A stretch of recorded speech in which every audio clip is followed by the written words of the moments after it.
এর বায়োডাটার ছবি পাঠিয়েছি, এর মধ্যে থেকে তোকে পছন্দ করতে হবে এবং বিয়ে করতে হবে। ঠিক আছে মা, এখন রাখো, আমি ঘুমাবো। I really need to sleep.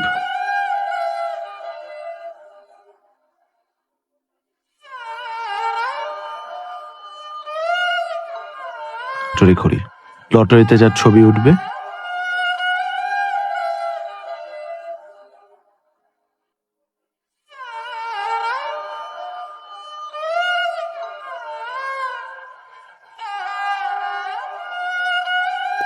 মেয়ের কোনো ভাই বোন নাই, তার মানে তুই শালাশালি করছি।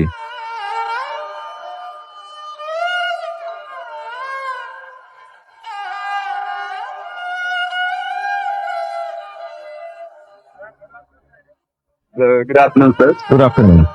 একটু পর আমার একজন গেস্ট আসবেন, উনি আসার কিছুক্ষণের মধ্যেই খাবার সার্ভ করে দিয়েন, আর খাবার যাতে ভালো হয়।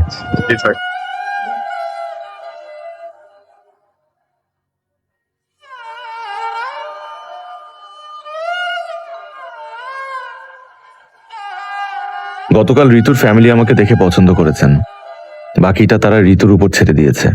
তারা চায় না মেয়ের উপর তাদের পছন্দ চাপিয়ে দিতে। তাদের এই ব্যাপারটাও আমার খুব পছন্দ হয়েছে।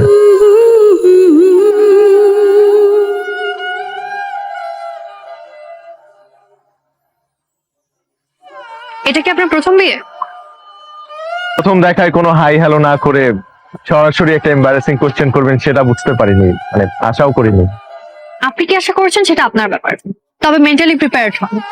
এর থেকে এম্বারেসিং কোশ্চেনের মুখোমুখি হতে হবে আপনাকে। মা বায়োডাটাতে যা লিখেছে তার সাথে ওর কোনোই মিল নেই।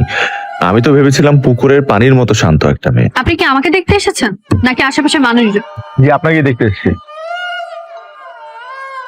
আমাদের বিয়ে নিয়ে আপনার মতামতটা জানতে পারি? না। মা তো বলেছিল নরম একটা মেয়ে, তবে মনে হচ্ছে এই মেয়ের সাথে আমার ভালো জমবে। চাচি, দুপুরে কিছু খেয়েছেন? এখনো কিছু খাই নাই। এখনো খাননি? খুব মজা।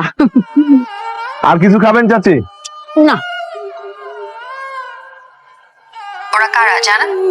না, আমি কি করে বলবো। দুইটা ছেলে ছিল আমার কাজিন। আচ্ছা গেস করেন তো ভদ্রমহিলাটা কে হতে পারে? I have no clue. চেহারাটা আমি ঠিক মতো খেয়াল করিনি, উনি অন্যদিকে ফিরেছিলেন। উনি আমার মা, আমার সব থেকে কাছে, আমার বেস্ট ফ্রেন্ড। আপনাকে সামনাসামনি দেখে যাচাই করার জন্যই মা আর আমার দুই কাজিনকে নিয়ে গিয়েছিলাম। আমি চলে আসার পর আপনি যতক্ষণ ছিলেন তারা আপনার সব কর্মকাণ্ড পর্যবেক্ষণ করেছে।